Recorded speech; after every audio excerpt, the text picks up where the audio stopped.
"I'd like to file charges," Vivian announced, standing straighter. "Noise violations, health code violations, and emotional distress." Officer Rodriguez maintained admirable composure. "Ma'am, I need to inform you that filing false police reports is a misdemeanor in this county." "False?" Vivian sputtered. "Nothing about my suffering is false." "Let me be clear," Ben said, his friendly demeanor giving way to professional firmness. "Your noise complaint lacks merit. My meter reads 42 decibels, well below the 85 decibel township ordinance threshold. These animals are not creating excessive noise." "Then your equipment is faulty," Vivian declared. "I want this documented. I want tests. I demand soil samples." "Soil samples?" Jack couldn't help asking. "For toxins." Vivian's voice had reached a pitch that made several cows look up in mild curiosity. "I've developed mysterious symptoms since moving here. Brain fog, fatigue, and unexplained aversion to reasonable neighbors." Ben cleared his throat. "Ms. Westbrook, Mr. Morgan's farm passes all agricultural inspections with flying colors. In fact," he pulled out his phone, scrolled briefly. "Maplewood Dairy received the county's Environmental Stewardship Award last year." "Of course he did," Vivian muttered. "Small-town politics." Ben's radio crackled. "Officer Rodriguez, we've got a 10 to 21 from the mayor regarding your current location." Vivian's expression turned triumphant. "That will be my call. I spoke with Mayor Harmon at the country club last week." Ben stepped away to take the call, his expression unreadable. Jack and Vivian stood in uncomfortable silence, broken only by Stella's occasional tiny mews. When Ben returned, his face had a peculiar expression, like someone trying not to open a birthday present early. "Ms. Westbrook," he began formally, "Mayor Harmon would like me to remind you that Maplewood Dairy is considered a historical agricultural landmark in Millfield County. The Morgan family has provided dairy products to this region since before the township was incorporated." He paused. "She also mentioned that your multiple calls to her office, the police department, and various county officials have been documented, and that further harassment could result in." "Harassment?" Vivian's face reddened to a concerning shade. "I'm the victim here.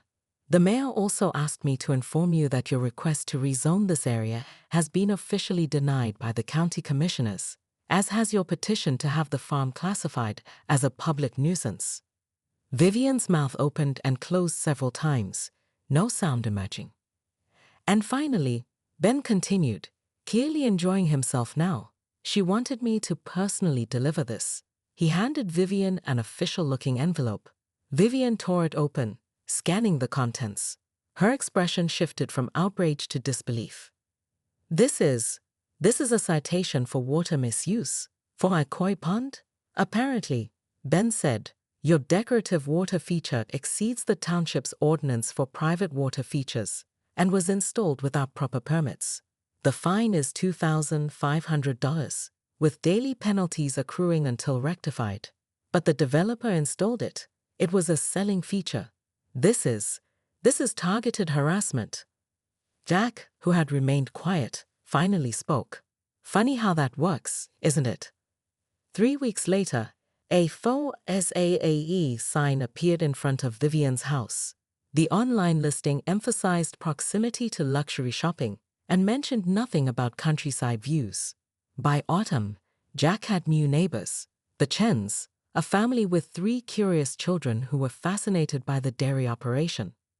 Mrs. Chen, a biology professor, arranged for her students to visit the farm for sustainable agriculture lessons. Mr. Chen, a hobby baker, traded fresh soda for milk. One crisp October morning, Jack spotted Officer Rodriguez at the farmer's market where Maplewood Dairy had a cheese stand. "Heard the funniest thing," Ben said, sampling a cube of Jack's award-winning cheddar. "Seems Ms. Westbrook moved to Lakeside Estates near Pine Ridge. Peaceful there?" Jack asked, wrapping a block of cheese for a customer. Ben's eyes twinkled. "Sure is. Except she's already filed noise complaints against the actual lake. Apparently, the loons are deliberately disruptive, and the waves unnecessarily loud after sunset." They shared a laugh as Jack glanced over to where the Chen children were helping his farmhand feed Stella, who had grown into a healthy young heifer. The youngest girl gently stroked the cow's nose, giggling when Stella made her characteristic soft sound of contentment. "You know," Jack said, "my grandfather used to say that good neighbors are like good fences. They create the space for everyone to thrive in their own way." "Smart man," Ben nodded. The morning dew still clung to the grass as Jack Morgan made his usual rounds through the pasture, pausing to scratch behind the ears of Daisy, his favorite Jersey cow. At 42, with weathered hands and laugh lines that deepened in the morning sun, Jack embodied the quintessential American farmer. The 5-acre Maplewood dairy had been in his family for 3 generations, his grandfather's weathered tools still hanging proudly in the barn beside Jack's more modern equipment. "Another beautiful day, ladies," he called to his small herd, who responded with gentle lows of agreement. These peaceful mornings were Jack's meditation, until the rumble of moving trucks shattered the calm. The luxury estates at Millfield had been under construction for months, a sprawling development of ends mansions that now pressed against his eastern fence line like unwelcome dinner guests. Today, it seemed the largest home, a monstrous colonial with gleaming white columns that Jack privately called the Southern Tragedy, was receiving its owner. That afternoon, armed with his grandmother's recipe for erbet butter and the farm's award-winning cheese, Jack made his way across the property line. The woman who answered the door had perfectly highlighted blonde hair, a tennis bracelet that caught the sunlight, and a smile that vanished the moment she registered the mud on Jack's boots. "Vivian Westbrook," she introduced herself, not extending her manicured hand. "You must be from the farm." She said farm, the way most people might say sewage plant. "Jack Morgan, ma'am. 3rd-generation dairy farmer and your new neighbor. Thought you might enjoy some Maplewood Dairy welcome gifts." He offered the basket with a genuine smile. Vivian accepted it with pinched fingers, her diamond rings catching the light. Just then, a distant moo floated across the property. Vivian's head snapped up, her eyes narrowing. Was that a cow? Are there actual cows over there? Her voice climbed half an octave. The brochure showed pastoral countryside views, not. She waved her free hand dismissively. Livestock. Jack's smile remained steady, though it no longer reached his eyes. "Yes, ma'am, Jersey cows. Best milk producers in the county. Been here since 1957, long before." "I specifically asked the realtor about noise," she interrupted, pushing the basket back toward him. "And I'm lactose intolerant and allergic to country air." She sniffed dramatically.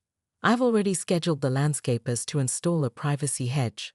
Perhaps you could relocate your animals to the far side of your property. I'll be hosting the Regional Garden Club next month, and I can't have them smelling." She gestured vaguely toward his farm. As Jack trudged back home, rejected welcome basket in hand, he noticed Vivian already on her phone, gesturing animatedly toward his property. His grandfather's voice echoed in his memory. "Good fences make good neighbors, Jackie. But no fences tall enough to block out entitled foolishness." He looked back at his peaceful herd, blissfully unaware that Hurricane Vivian had just made landfall.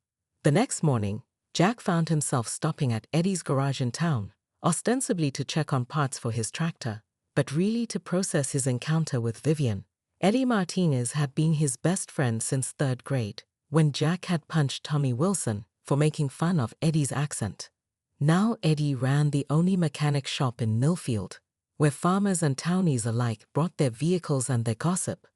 "So you've met the queen of luxury estates," Eddie said, wiping grease from his hands as Jack recounted the previous day's interaction. "Word travels fast.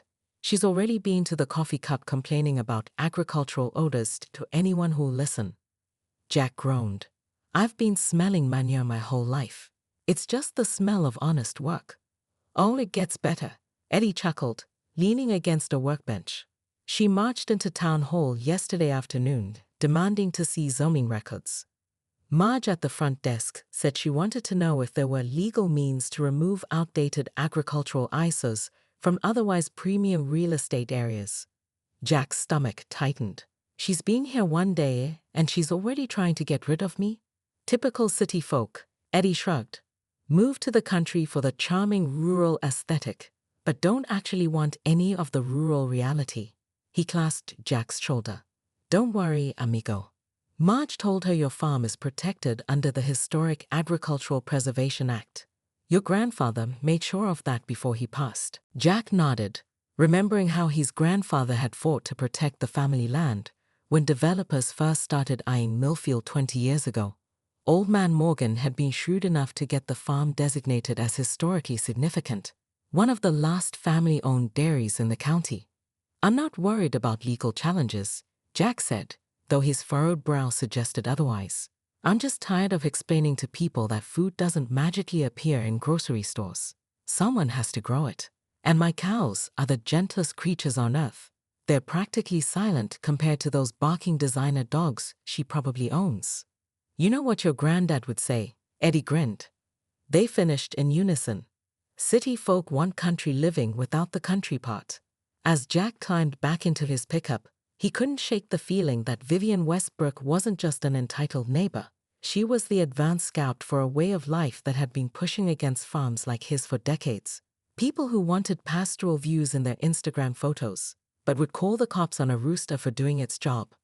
We were here first, he muttered to himself as he drove down Main Street, past the new boutique stores that had replaced the feed store and old hardware shop, and will be here after they move on to the next trendy zip code. Sunday mornings was sacred at Maplewood Dairy. Jack's tradition was church at 7 a.m., followed by fresh-baked cinnamon rolls in the barn, while he bottle-fed Stella, the orphaned calf he'd rescued last month. The tiny Jersey had just finished her meal when the crunch of tires on gravel announced a visitor. The black and white police cruiser seemed comically official against the pastoral backdrop. Officer Ben Rodriguez stepped out, adjusting his hat against the morning sun. Jack had coached Ben's son in Little League years ago, and they shared fishing spots on the county lake. "Morning, Jack," Ben called, his expression caught somewhere between embarrassment and barely suppressed laughter. "Got a situation." Jack wiped formula from his hands. "Morning, Ben. Don't tell me Mrs. Peterson's chickens escaped again?" Ben shook his head, consulted his notepad with theatrical seriousness. Dispatch received a noise complaint at 6:23 a.m. Caller reported, and I quote, agricultural terrorism in the form of bovine noise violations. Jack blinked. "Come again?" "Apparently," Ben continued, his mustache twitching with the effort not to smile. "Your cows, he consulted his notes again. Engaged in psychological warfare through excessive vocalization at antisocial hours. Stella chose that moment to let out a tiny, squeaky moo that sounded more like a kitten's mew. Both men stared at the calf, then burst into laughter. "That's public enemy number one right there," Jack said, scratching Stella's ears. "Regular bovine Pavarotti." Ben wiped his eyes. "I've responded to bar fights, domestic disputes, and one memorable call about a raccoon in a wedding cake, but noisy cows is definitely a first." He glanced at his notes again. Caller specifically mentioned sleep deprivation due to cow-based noise and mooing that could wake the dead. Jack led Ben to the main pasture where his dozen Jersey cows lazily chewed cud in the morning sun. The only sounds were birds, the distant rush of creek water, and occasional soft lows barely audible over the breeze. "Jerseys are the quietest dairy breed," Jack explained. "That's partly why my granddad chose them. Holsteins are the loudest, they bellow. These girls practically whisper, as if on cue." Buttercup, his oldest cow, let out a gentle moo that sounded remarkably like a contented sigh. Ben pulled out his department-issued decibel meter. "For the report," he said with a wink. The meter registered 42 decibels, about the volume of a library. A sharp voice cut through their laughter. "I see nothing amusing about police business, officer." Vivian Westbrook strode toward them in what appeared to be designer hiking boots that had never seen dirt before today. Her outdoor outfit looked straight from a catalog, complete with a safari hat perched atop her immaculate blowout. "Ms. Westbrook," Ben nodded professionally. "I'm investigating your complaint. and laughing about it. She snapped, brandishing her phone. I've documented everything. The noise is unbearable, like living next to a sports stadium. Look at this. She thrust her phone forward, playing a video from her back patio. The sounds coming from the device were indeed loud, dramatic moos, sounds Jack had never heard from his gentle jerseys. Ben's eyebrows rose. Ma'am, I've been around cattle my whole life. Those aren't Jersey cows. Those sound like Texas Longhorns, Jack finished. From a sound effects app, if I had to guess. Vivian's face flushed. Are you accusing me of fabricating evidence? I have been subjected to this noise torture for weeks. They start at exactly 2:13 a.m. every night. Jack exchanged a look with Ben. Ms. Westbrook, cows are diurnal. They're active during daylight and sleep at night. And they don't have alarm clocks. Perhaps, Ben said gently, it's another sound you're hearing. The new development has had coyote issues. Or maybe it's the train that passes about 2 miles south around 2 a.m. I know what cows sound like, officer. Vivian's voice climbed an octave. I spent a summer at my uncle's estate in Vermont as a child. They had agricultural views. Did they have actual cows on the property? Jack asked. The certified letter arrived exactly 3 weeks after Vivian moved in. The official letterhead of Westbrook Consulting, embossed in gold at the top. Jack read it at his kitchen table, coffee growing cold as his disbelief mounted. Formal request to relocate all bovine specimens to a minimum distance of 500 yards from shared property lines due to intolerable olfactory disruptions and auditory disturbances. Jack's neighbor Eddie, the local mechanic who'd been fixing his tractor, let out a low whistle as he scanned the document. She's using $5 words to complain about cow poop. That's a new one. Jack's polite response letter, explaining farm zoning regulations and his environmental compliance certifications, was returned with red ink corrections like a graded school paper. By mid-May, Vivian's campaign had escalated. Jack found himself fielding calls from the county environmental office, responding to anonymous complaints about toxic waste. The township noise inspector, who laughed when told he needed to measure cow volume. 3 separate real estate agents, asking if he was finally ready to sell to developers. One Tuesday morning, Jack discovered glossy flyers in his neighbor's mailboxes with before and after mock-ups showing how charming luxury townhomes could replace his outdated agricultural eyesore. She's organized, Eddie remarked as they collected the flyers. I'll give her that. The situation took a surreal turn when Vivian installed what looked like stadium lighting along their shared property line. 8 massive security floodlights that blazed from dusk till dawn. It's for safety, Vivian explained sweetly when Jack knocked on her door. She wore a tennis outfit despite the lack of courts anywhere nearby. My security consultant explained that rural areas are hotbeds for crime. Did you know that cow theft is on the rise nationally? She tapped at her tablet. I have statistics. Ms. Westbrook, Jack tried to keep his voice level. Those lights are disrupting my cows' sleep cycles. They need darkness at night, just like people do. Well, I need security, and the Homeowners Association has approved my lighting plan. I'm not part of your HOA, Jack reminded her. My farm predates your development by 70 years. Vivian's smile reminded Jack of a nature documentary he'd once watched about sharks. You know, she said, leaning in conspiratorially. My last neighborhood had a charming petting zoo that went out of business. The land became the most desirable new construction in the county. Progress is inevitable, Mr. Morgan. That night, unable to sleep in his bedroom-turned-lighthouse, Jack sat on his porch watching his disoriented cows, huddled in the farthest corner of that pasture, seeking shadows. His grandfather's ancient shotgun hung above the door. Not that he'd ever use it, but the weight of generations seemed to press down on him. This land had sustained his family through the Depression, through droughts and economic downturns. He wouldn't be the Morgan who lost it to a woman who thought milk came from cartons, not cows. The next morning, Jack installed heavy blackout curtains and ordered specialized red spectrum nightlights for the barn, easier on the animals' eyes. He wouldn't stoop to Vivian's level, but he wouldn't roll over either. The battle lines were drawn.